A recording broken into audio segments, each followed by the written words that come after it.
Hey guys, okay, so we're back for the second part of part one, Thus Spoke Zarathustra. So let's get straight into it with On the Preachers of Death. And here he's talking about those who lack the stomach for life, those who bemoan the trials that life brings and are weary of existence. So these are the people who teach the renunciation of life, which is the exact opposite, polar opposite of what Nietzsche was all about. And a couple of examples there, he rejects those who say that life is only suffering, which was almost certainly a reference to Schopenhauer.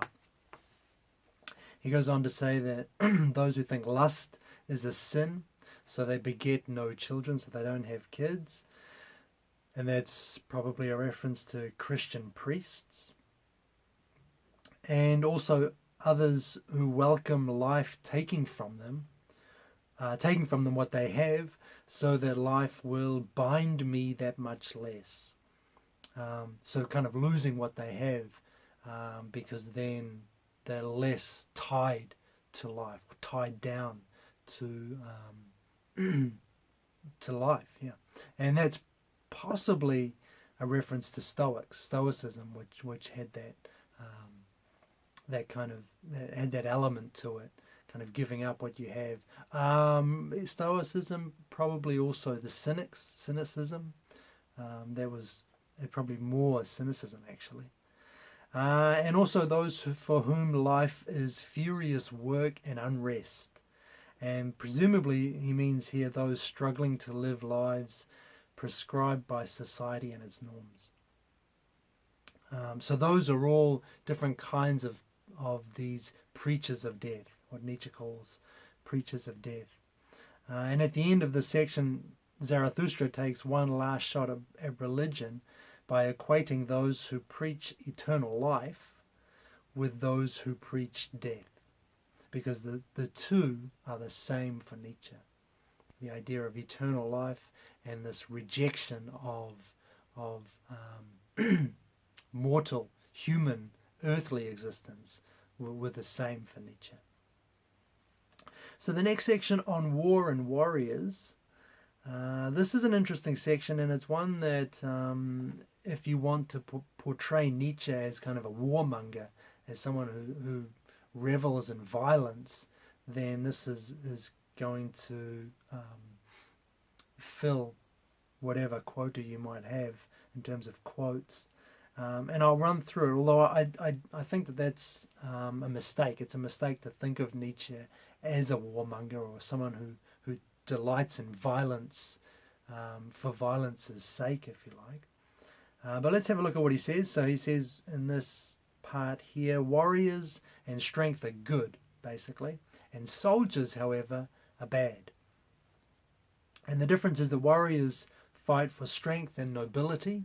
There's some kind of honor and integrity there, and progression, life enhancing. Those values come with what Nietzsche calls warriors, as opposed to soldiers, who are basically just fighters for the herd, essentially. And he makes a play on the word uniform, which he says soldiers both wear and are. They are uniform. They're all the same. There's no individuality amongst them, and that makes them contemptible for Nietzsche. He goes on to say, if you cannot be saints of knowledge, at least be its warriors. So when I first read this section, I thought maybe the warriors were the ubermensch, right? His overmen. But then this passage, that sentence, if you can't be saints of knowledge, at least be its warriors, I think clearly says that the warriors he has in mind here are not his ultimate race of people, his ultimate, the pinnacle of human existence. It's not his ubermensch. Rather, it's those who fight on their behalf. So the saints of knowledge, it seems like a strange turn of phrase, but I can't see how he could be talking about anybody other than the ubermensch, the creators of their own values. And so the warrior is just below that level. The warrior, to be a good warrior, and this is a quote, to be a good warrior, thou shalt sounds more agreeable than I will. And that tells us that we're clearly not talking about, when Nietzsche's talking about warriors in this section, he's definitely not talking about the ubermensch, because for them, I will, thou shalt is not on the table. For them, it's I will. It's all I will. They're not taking any orders from anybody. And just to support that even further, he encourages the warrior to live your life of obedience and war. So again, subservient in a way to the creators, to the masters who are creating their own values. And as I said, as I hinted at the beginning, it's always difficult to know exactly how literal Nietzsche's being. And it's easy to just pick this section, and mine it for quotes, which you can use against Nietzsche, or to portray him as someone who supports anarchy or violence or something like that. And some of the examples, I'm just going to give you 3 examples, which it's difficult to reconcile with anything else. So the first is, your enemy you shall seek, your war you shall wage. Then the second one, you should love peace as a means to new wars, and the short peace more than the long. And finally, you say it is the good cause that hallows even war. I say unto you, it is the good war that hallows any cause. War and courage have accomplished more great things than love of the neighbour. So any one of those makes him sound like, someone pretty demented, really, someone just out for fighting, for violence. And while I think it's true that Nietzsche isn't against war, and he's definitely not for peace and being nice to everybody around you, I don't think he is specifically talking about battle here, fighting, physical fighting. And there are a couple of reasons. One is that I've just finished reading Ecce Homo, actually, his autobiography, which I have here. And in it, there's a whole page where he talks about war and being warlike, and he says he is by nature warlike, and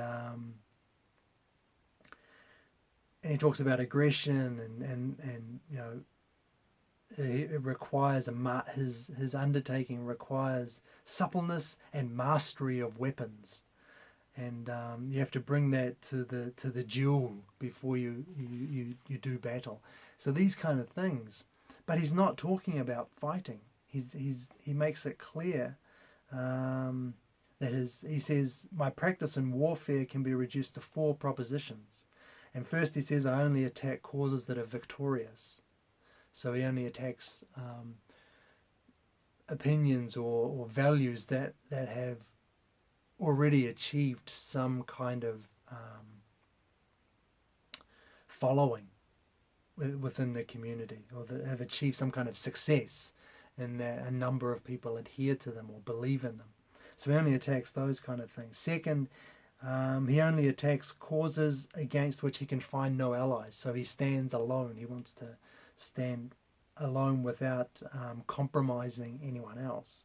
Third, he never attacks persons. He only goes after ideas and the values that they stand for. And fourth, he doesn't attack anything where he has some kind of personal history, there's some kind of personal background, because that muddies the waters, right? It makes things untidy, and it can kind of drift into revenge, which Nietzsche was 100% against. So you've got those four things, and he's not in any of those talking about actually getting onto the field with swords and guns and going out and trying to kill your enemy. He's talking about what he did, which was writing, right? And that's what he's describing here as war. So there's that one clear example. And also, even in that section I just read from Thus Spoke Zarathustra, the very first quote I read, "Your enemy you shall seek, your war you shall wage," I deliberately didn't read the end of it, where he says, "Your war you shall wage for your thoughts. And if your thought be vanquished, then you should still find cause for triumph in that." So again, even there, he's mixing it.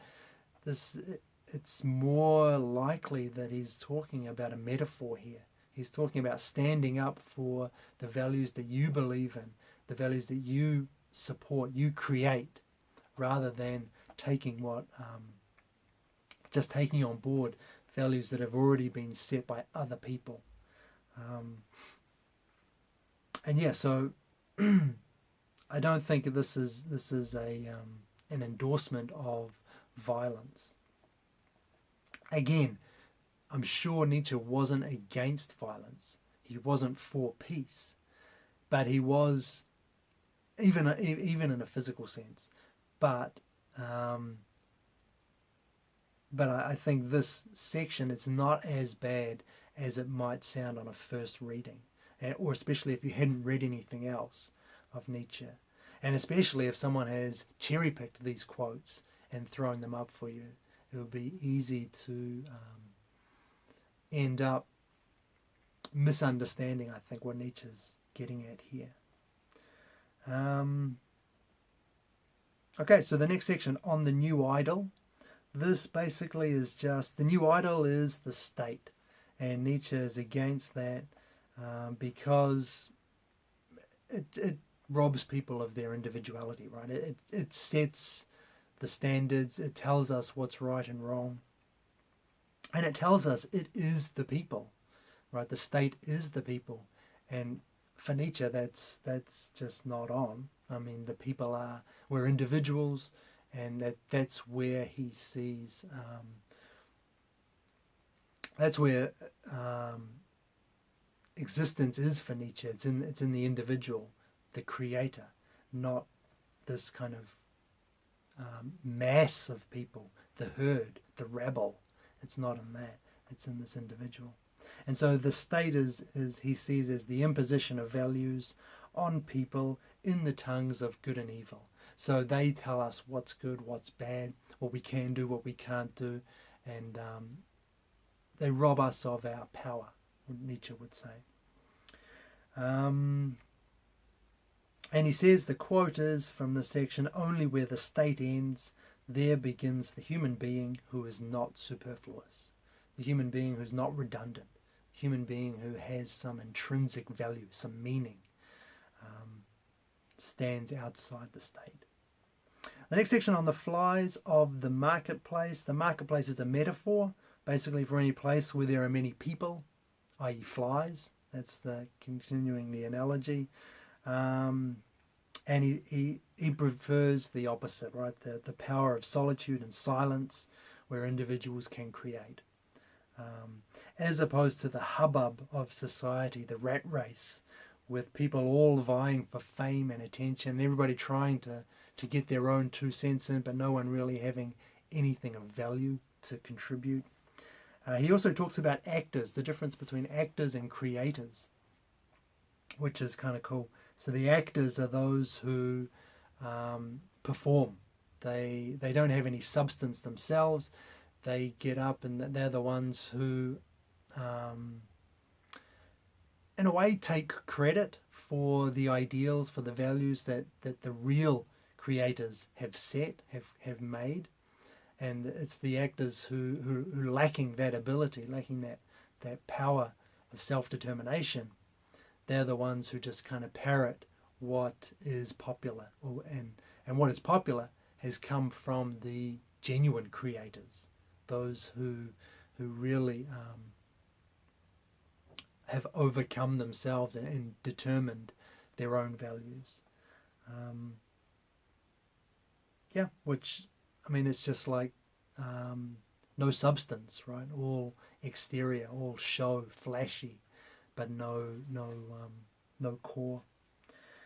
He also says here, the herd will hate the individual and despise them for being different, but their hatred is rooted in envy. So be aware of that. He's telling his disciples that you're not going to be popular with the people, and that's just the way it is, because Nietzsche's whole philosophy is directed to those individuals, the minority, who rise above the what he calls the herd, the people. The next section is on chastity, and this is interesting because I think he's neither for nor against chastity. He's certainly against it if it's an effort to be good and virtuous, if you're trying to curb your sexual desires in order to conform to someone else's values, someone else's standards, to what society expects or something like that. That is, then he's against chastity, very much so. And he mentions especially he's against those who abstain, but only by denying their natural urges. So going against nature, against the natural willing of the individual. And he says he's against, he talks about those who abstain only by denying their natural urges as those for whom sensuality leers enviously out of everything they do. A nice little passage there. So he's against chastity in that sense, and that if it's chastity in that if one is being chaste by denying one's natural urges. On the other hand, if one is chaste by nature, I think that's fine. He doesn't really care. What is important is that you follow your natural urges. You don't let anything curtail or restrict or limit you and your passions and your urges.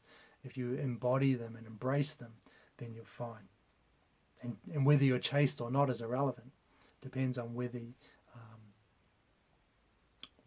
what you want to be, really, how you want to live your life. And he praises animals here for their innocence, saying that I counsel the innocence of the senses. So, we don't judge animals whether they have indiscriminate sex or whether they pair bond for life. We don't judge them, and neither should we, because they're completely innocent in what they're doing. They're just doing what they want to do. They're obeying their natural urges and desires, and that's cool with Nietzsche. The next section is called On the Friend.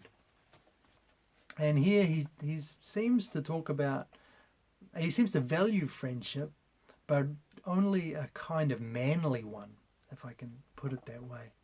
And what I mean by that, or what he means by that, is that a friend should be someone who kind of maintains a little bit of distance, so that there's still, the two parties are still independent, and they can still be honest with each other.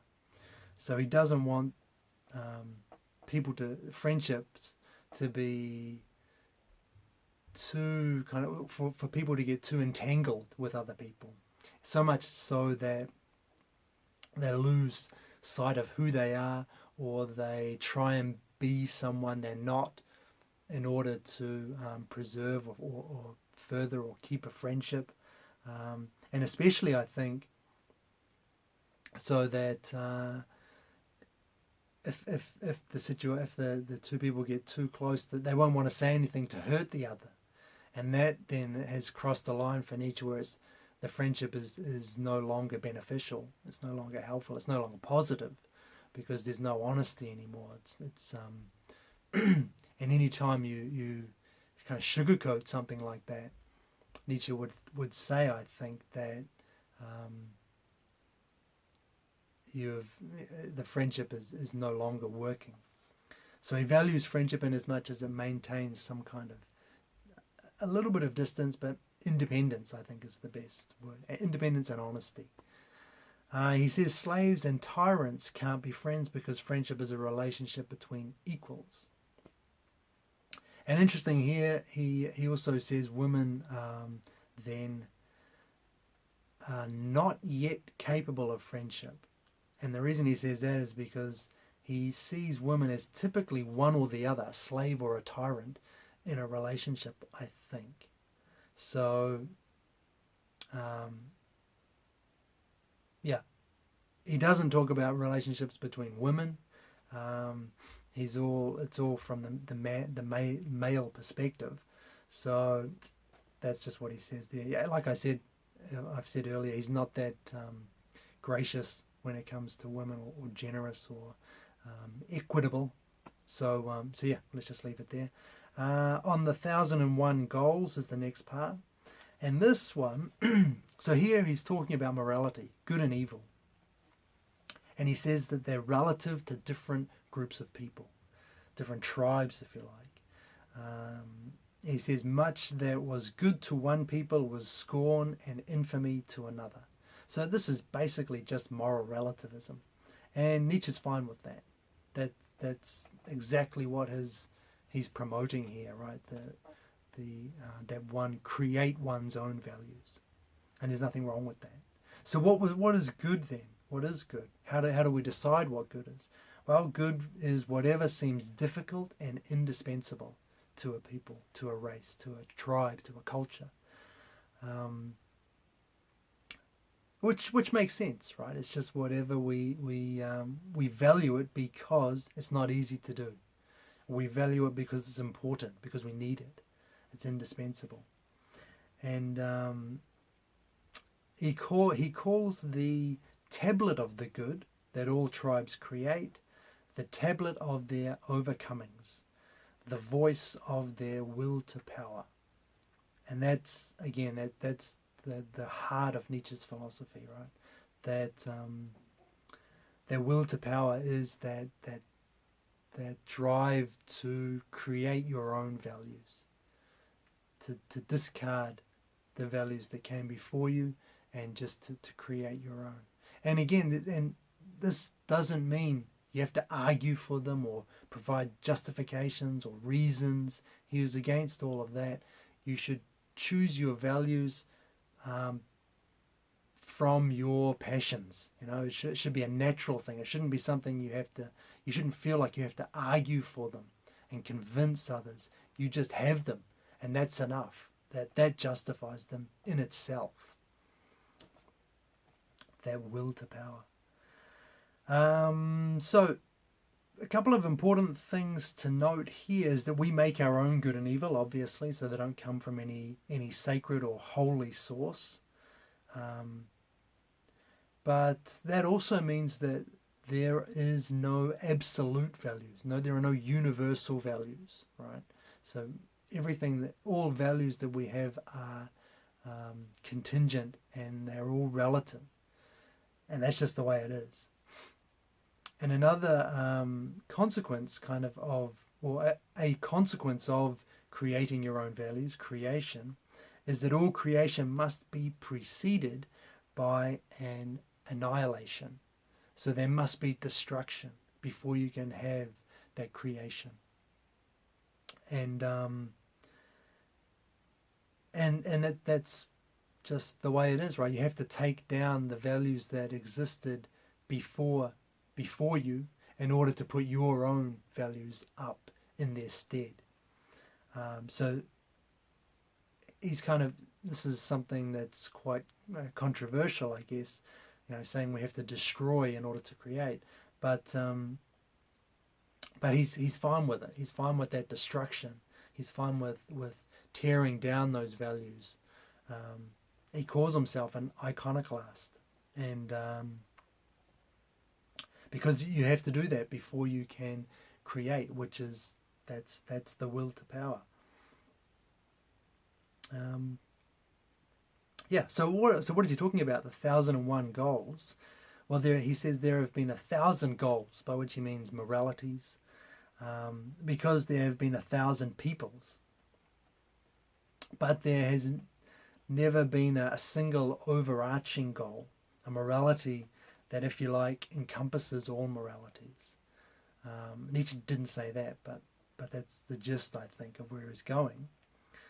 And he says, without such a goal, humanity has no goal, and this is a quote, if humanity still lacks a goal, is humanity itself not still lacking too?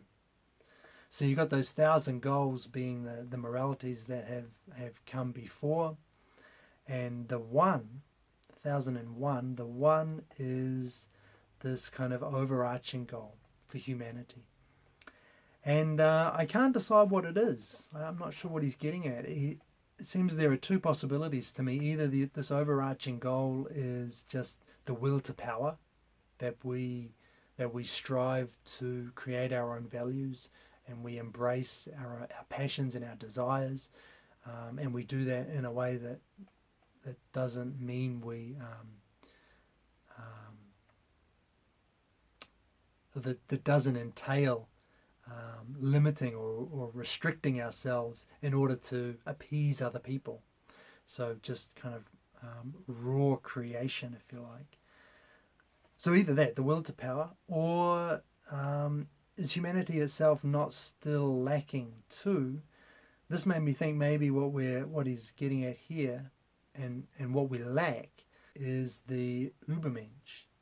So that final goal is the the overman, the higher race of beings that will come after. So take your pick. The next part, on love of the neighbor. Now this is interesting actually, because love thy neighbor, right?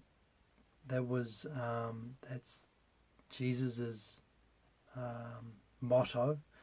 But for Nietzsche, this is inextricably bound up with weakness, with decadence. And so it's like pity, compassion, leaning on each other rather than standing on one's own 2 feet. And he thinks of it as a kind of a compensatory doctrine. So it's compensating for the love of the self that people lack and have been taught as evil. Selfishness is bad, right? But for Nietzsche, this is, we ought to be concerned about the selves more than anybody else. That's what it is to be human.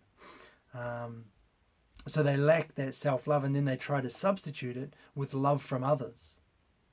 So the quote I've got here is, you cannot endure yourselves and do not love yourselves enough. Now you want to seduce your neighbor to love and then gild yourselves with his error. So I think that captures what he's getting at, is that this idea of loving the neighbor, it's because you lack enough, you lack the power to love yourself, and so then you go looking for it somewhere else. So that's the first point. Maybe that happens. But the other point is that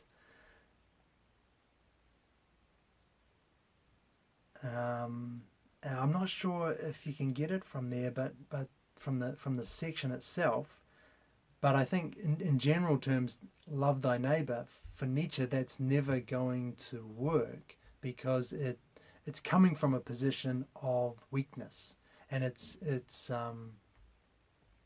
promoting weakness, if you like. It's if your friend is in trouble and you, I'm really sorry to hear that, I feel really bad for you, let me help you. This is an enabling behavior for Nietzsche, and it leads to just weakness all around. Everybody's leaning on each other, and there's that kind of strong, self-sufficient, independent drive disappears. Not to mention the fact that helping someone disempowers them rather than empowering them. So that's Nietzsche's problem with pity, is that it's a weak reaction. It says fundamentally, I wish life wasn't like this, or I wish that didn't happen. And what Nietzsche wants to say, he wants to affirm everything that happens. He doesn't want this he would say probably a pathetic attitude of, kind of inward turning. Woe is me, woe is you, woe is us. Why did this happen? I'm sorry for you, I feel bad for you. He wants the exact opposite of that. He wants us to embrace life and everything, even the bad things that happen, even the things that hurt us, that damage us, that wound us. If we approach them in the right way, they can make us stronger, and we can stand up taller and prouder afterwards if we come at them like that. Whereas if we have pity, if we have this idea of love thy neighbor rather than empower thy neighbor, then we're only going to go down from there as a society, as a species. And he says to that end, at the end, it's better to be a friend than a neighbor, right? The creating friend who's noble and strong in their independence. And then because of this, and this is a quote, always has a completed world to give away. So that's kind of important. The friend who is self-sufficient, independent, strong on their own, they are so strong that they're complete already. They're full, and so they can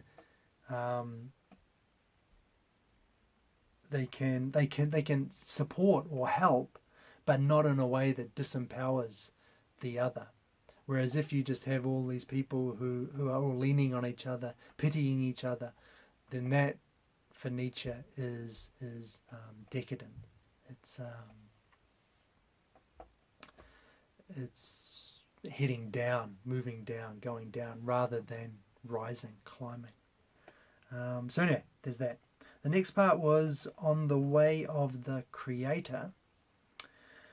So this way for the Creator, he's just talking about what the Creator can expect, what the individual who is going to stand up for him or herself.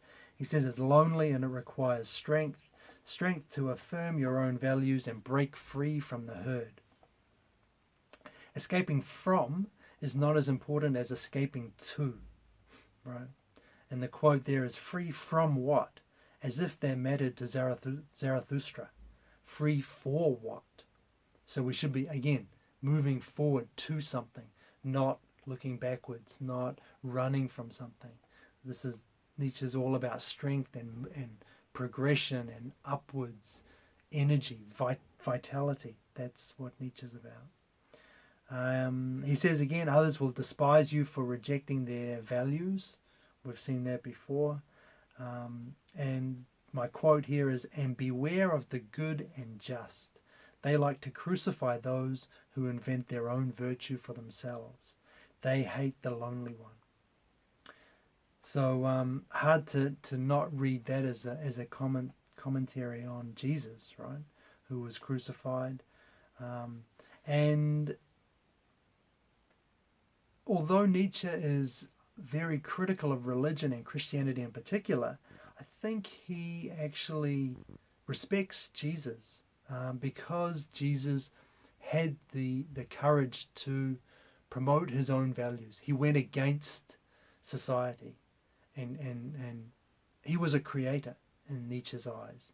Whether he created what Nietzsche would have chosen to create himself, that's another story, and I think Nietzsche would have disagreed with what Jesus was creating, but the fact that he was a creator, he stood up, he promoted his own. He was honest and direct. It wasn't a sneaky, conniving kind of slithering around in the shadows gathering support and then an overtaking, a usurpation of the reigning values. He came out and just claimed them for his own.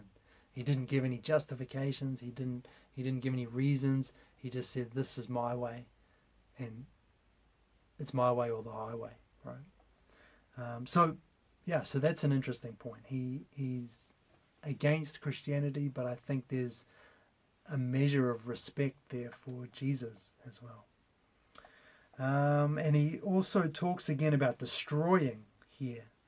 But he says, this time you must destroy yourself in order to create a new individual, one free from the herd. So that's kind of interesting too. The quote, you must wish to consume yourself in your own flame. How could you wish to become new unless you had first become ashes? Again, that idea, there's destruction and then creation. Okay. There's a little bit left, and I think I'm better stop there because I'm pushing 40 minutes now, I think. So I'll wrap it up there, and we'll do a short third video to close out this first part. Anyway, thanks for listening, and I'll catch you shortly.